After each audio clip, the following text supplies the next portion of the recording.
Mukoko is not going to play against the Sundowns. He is suspended. He has traveled with his team to South Africa. He's going to be sitting on the stands in the bench. He is not going to be playing in this game. And I don't know why South Africans are mad at this, are saddened by this news. We are supposed to be standing with Sundowns here. This is the only South African team in that Champions League. They are representing South Africa, and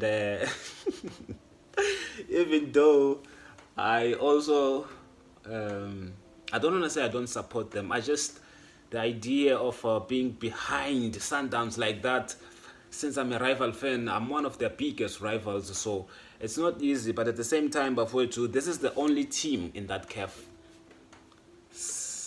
representing us, so we somehow have to support them. Guys like this, Mukoko being suspended, we should be celebrating instead of being saddened by this news. Let me know what you think in the comments about Mukoko being suspended for this game.